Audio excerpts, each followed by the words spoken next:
మహర్షి యొక్క గొప్పతనం.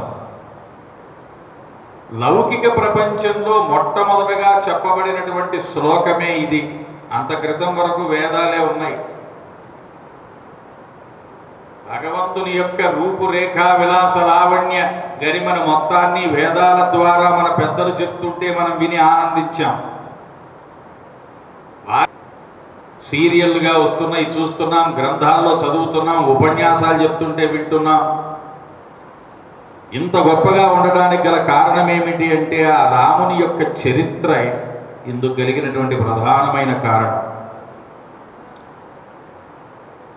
రాముడు అంత గొప్పగా మన్ని పరిపాలించి ఒక ఆదర్శ మానవుడుగా తాను కష్టాలను అనుభవించి ప్రతి మానవుడు జీవనాన్ని ఎలా జరుపు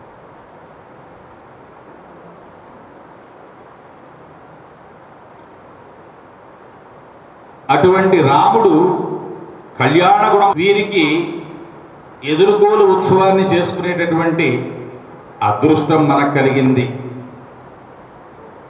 ఉత్సవము అంటే ఉత్సవము అంటాం. ఉత్సవము అంటే ఉత్సవం. ఉత్ అంటే గొప్ప.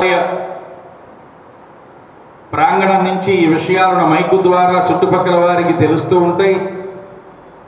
మరి ఇవాళ మనకు వచ్చినటువంటి కొన్ని సాధనాల ద్వారా భక్తులకు కూడా, భక్త మండలికి కూడా ఇక్కడ జరిగేటటువంటి విశేషమైన ఉత్సవ కార్యక్రమాలను ఎప్పటికప్పుడు అందజేస్తున్నటువంటి దేవాలయ కమిటీ వారికి, ప్రధానంగా అర్చక స్వాములకు కృతజ్ఞతాభివందనాలు తెలియజేయాలి. వంశం గొప్పతనం వారు చెప్తారు, ఈ అయ్యవారి యొక్క వంశం గొప్పతనం వీరు చెప్తారు. అలా గొప్పతనాన్ని మనం ఇతరులందరూ భక్తి శ్రద్ధలతో విని ఆనందిస్తారు. ఏదో రకంగా పరమాత్ముని యొక్క గుణలీలా విశేషాలను మనం తెలుసుకోవటమే ఈ ఎదుర్కోల ఉత్సవం యొక్క ఉద్దేశం.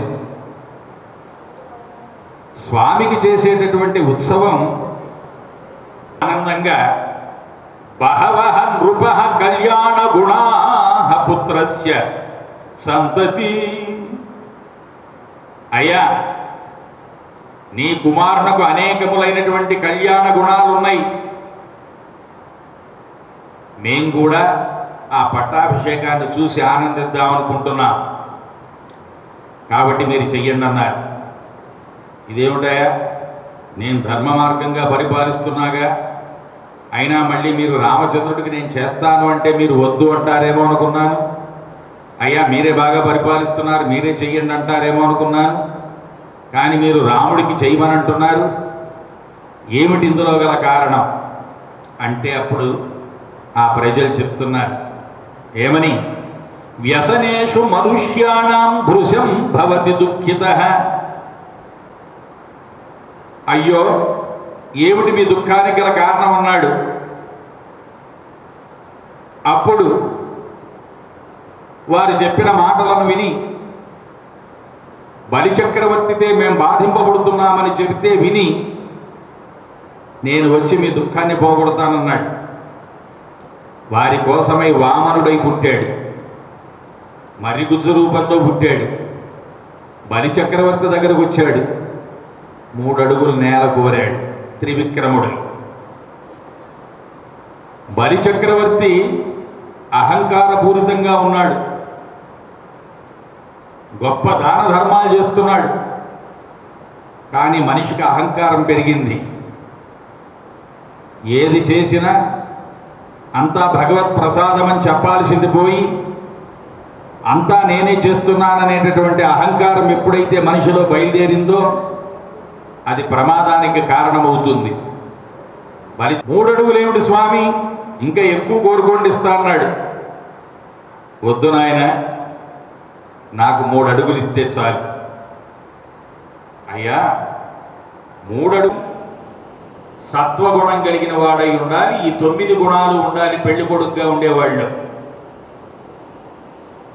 ఈ మాటలు ఎవరు చెప్పారండి? మహాభారతంలో రుక్మిణి లక్ష్మీదేవుల సంవాదంలో చెప్పారు ఈ మాటలు. ఇటువంటి లక్షణములు ఉన్నటువంటి వ్యక్తే వరుడుగా, శ్రేష్టమైనటువంటి వరుడుగా పరిగణింపబడతాడు అని. మరి వధువుగా ఉండేటటువంటి అమ్మాయి ఎలాంటిదై ఉండాలి? యాం పురుషః పుణ్యోదయా లభేత్. 5 లకారములు కలిగినదై ఉండాలి పెళ్లి కుమార్తె. 5 లకారాలంటే 5 లక్షలు తెచ్చేది కాదు, 5 లక్షణములు కలిగినది, మంచి గుణములు కలిగినది. ఏమిటండి 5 గుణాలు? అనుకూలవతి అయినటువంటి అమ్మాయి అయి ఉండాలి. విమలాంగి, చక్కని శరీర సౌష్ఠవం కలిగిదై ఉండాలి. కులీనురాలై ఉండాలి, మంచి వంశంలో నుంచి వచ్చిన పిల్లయి ఉండాలి.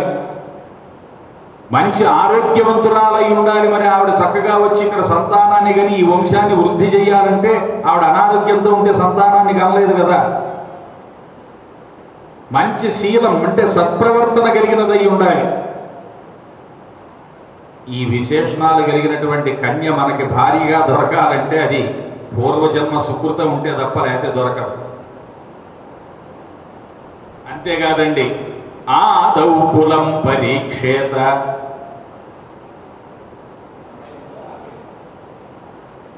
ఆదౌ కులం పరీక్షేత తతో విద్యాం తతో వయః శీలం ధనం తతో రూపం దేశం పశ్చాత్ వివాహయేత్.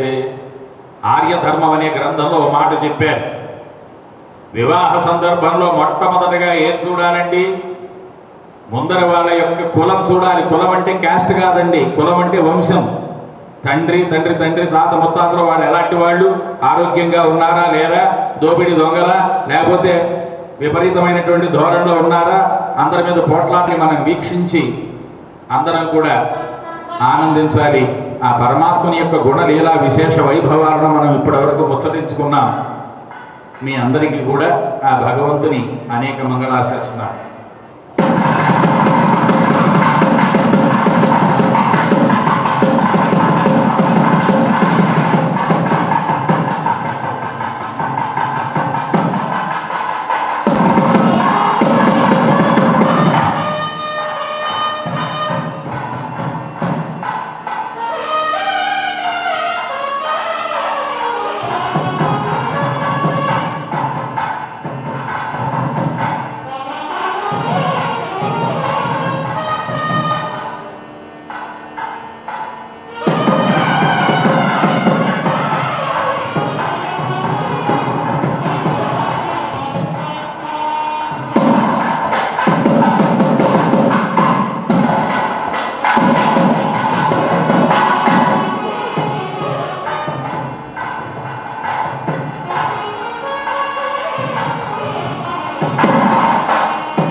వివాహానికి ముందు ఇటువంటి ఎదుర్కోల ఉత్సవాన్ని చేస్తారు. ఇది ఒక సంప్రదాయం. ఇందులో ఇటు పెద్దలు అటు పెద్దలు ఉండి వీరి వంశముల యొక్క గొప్పతనం, ఆ తర్వాత వధూవరులను ఇరువురిని దగ్గరికి చేర్చడం, మధ్యలో కొంతమంది మాట్లాడే చమత్కారమైనటువంటి మాటలు, అందంగా ఉండేటటువంటి మాటలు. అనంతుడైనటువంటి రాముడు కూడా ఆ వర్ణంలో కనపడతాడు. కాబట్టి మా రాముడు ఇంత గొప్పదైనటువంటి వర్ణం గలవాడు అంటున్నారు.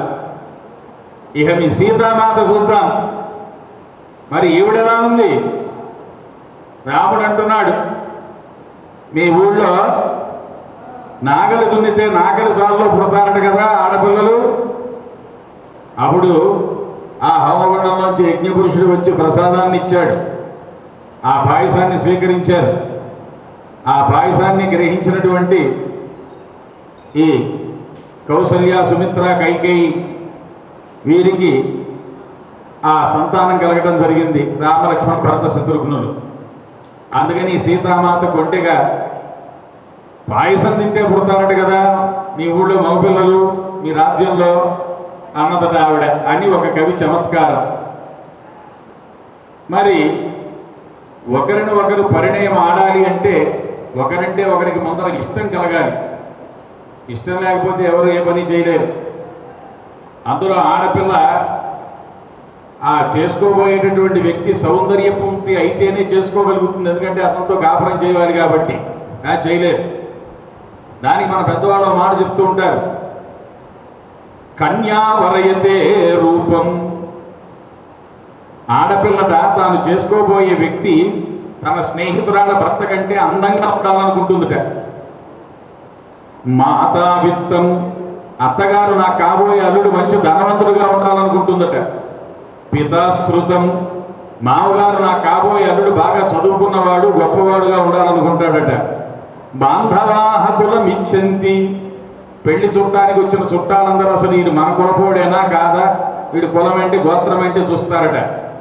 మృష్టాన్న భోజనమితరే జనా, మిగిలిన వ్యక్తులందరూ భోజనంలో ఏం పెట్టారు, స్వీట్లన్నీ హాట్లన్నీ చూసుకుంటారు. కాబట్టి కళ్యాణ తంతులు ఇవన్నీ మామూలే. అందుకని అమ్మాయి ఎంతసేపు తన కాబోయేటటువంటి భర్త సౌందర్యమూర్తి అయి ఉండాలనుకుంటుంది. మరి ఆవిడ జగన్మాత, మరి కాబోయే భర్త లోకోత్తరమైనటువంటి పుణ్యోత్తముడు, పుణ్య పురుషోత్తముడు శ్రీరామచంద్రుడు. అందుకని ఆవిడ ఆనందంగా ఆ పరమాత్మ తనకు భర్త కాబోతున్నాడు అనేటటువంటి సంతోషంలో ఆవిడ ఉంది. ఈయన సాక్షాత్తు ఆ లక్ష్మీదేవి సీతామాతగా పుట్టింది కాబట్టి ఆయన శ్రీమన్నారాయణుడు కాబట్టి ఎప్పుడెప్పుడు ఆవిడ్ని భారీగా పొందుదామా అనని ఆ శ్రీమన్నారాయణుడు రాముని యొక్క రూపంలో ఉన్నటువంటి ఆ పరమాత్మ కోరుకుంటున్నాడు. ఇలా వీరి ఇరువురి యొక్క వ్యవహారము ఘట్టము జరుగుతోంది. ఎందుకంటే రాముని గుణాలు లోకోత్తరములైనటువంటి గుణాలు. మరి సీత ఏమైనా సామాన్యురాలా? ఆవిడ గుణాలు చూద్దాం, ఎంత ఉదార స్వభావమో. మరి ఆవిడ లంకలో ఉన్నప్పుడు రాక్షస స్త్రీలు తనను బాధించిన వారిని ఎవరిని కూడా ఆవిడ గుర్తుపెట్టుకోలేదు. వారి పెట్టిన బాధలను ఆవిడ స్మరించలేదు. ఉదారంగా ఉదాసీనంగా వారిని క్షమించింది. అది వాళ్ళ యొక్క ధర్మంగా భావించింది, డ్యూటీగా. అంతకుమించి వారి మీద ఈవిడికి ఎటువంటి కక్ష సాధింపు చర్యలు లేవు. అటువంటి ఉదారమైనటువంటి స్వభావం కలిగినటువంటి ఆవిడ సీతామాత. రాముడు తన దగ్గర ఉండేటటువంటి, ఇందాకని చెప్పుకున్నాం, ఆయన చాలా సౌశీల్యాన్ని కలిగినటువంటి వాడు. శబరి దగ్గర నుంచి గుహుడు వరకు ఎవరినైనా ఆయన ఆదరించాడు. పెద్దల ఎడల వినయం కలిగి ఉన్నాడు. సాటి వారితో మంచి ప్రవర్తన కలిగి ఉన్నాడు. తన దగ్గరకు వచ్చినటువంటి విభీషణుడు కూడా, శత్రువు యొక్క తమ్ముడైనటువంటి విభీషణుడు కూడా ఆదరించి దగ్గరికి తీసుకునేటటువంటి గొప్ప గుణం రాముడికి ఉంది. అందరూ చెప్పారు, విభీషణుడు ఇతడు శత్రువు తాలూకు వాడు కాబట్టి రానియద్దన్నారు. కానీ విభీషణుడు ఎలా వచ్చాడు? లంకా నగరాన్ని వదిలేశాడు, ఉన్న చోటుని, అన్నగారిని వదిలేశాడు, భార్యని వదిలేశాడు, అన్నీ వదిలేసి సముద్ర దీన్ని దాటుకుని రాముడి చెంతకు వచ్చి ఆయన నమస్కరించి, అయ్యా నేను మీకు భక్తుడిగా ఉంటాను, వినయ విధేయుడై ఉంటాను, నన్ను అనుగ్రహించండి అని వేడుకున్నాడు. కాబట్టి అటువంటి భక్తి తత్పరత ఎవరిలో ఉంటే వారిని ఆ పరమాత్మ ఖచ్చితంగా అనుగ్రహిస్తాడు. ఆయన అనుగ్రహించేందు వరకే ఆయన సిద్ధంగా ఉంటాడు. అది రాముని యొక్క అవతార విశేషం అది. అందుకని ఎటువంటి తప్పులు చేసినా తెలిసో తెలియకో మనం ఏదో ఒక తప్పు చేస్తూ ఉంటాం. ఆ తప్పుని క్షమించమని అడిగేటటువంటి గుణం మనలో ఉండాలి. అప్పుడు పరమాత్మ అనుగ్రహిస్తాడు. అది మర్చిపోకూడదు. పరమాత్మ అనుగ్రహిస్తాడు కదా అని తప్పుల మీద తప్పులు చేస్తామంటే కుదరదు. అందుచేత మనం ఆ పరమాత్మ యొక్క అనుగ్రహానికి మనం రెడీగా ఉండాలి. స్వామి రేపటి నుంచి 7 అడుగులు ఆయన వెనకాల నడిస్తే జీవితాంతం నడవలసింది అమ్మవారే. కాబట్టి అటువంటి అమ్మవారి కోసం అయ్యవారు ముందుగా 2 అడుగులు వేస్తే బాగుంటుంది. ఎందుకంటే రేపటి నుంచి ఆవిడ మీ అనుసరించాలి కదా అయ్యవారిని. కరెక్టే. కానీ మరి రేపటి నుంచి అమ్మవారు ఆయన్ని అనుసరిస్తుందిగా. ఇప్పటికీ వచ్చి ఆవిడ సిద్ధంగా కళ్యాణ మండపంలో రెడీగా కూర్చునుంది. కాబట్టి అయ్యవారు కొంచెం 2 అడుగులు వేస్తే అమ్మవారు కూడా పాపం ఆవిడ 4 అడుగులు ముందుకు వేయడానికి అవకాశం ఉంటుంది. అట్లా అంటారా? అది చాలా సంతోషం. అయ్యవారి కోసం అమ్మవారే 2 అడుగులు వేయాలి.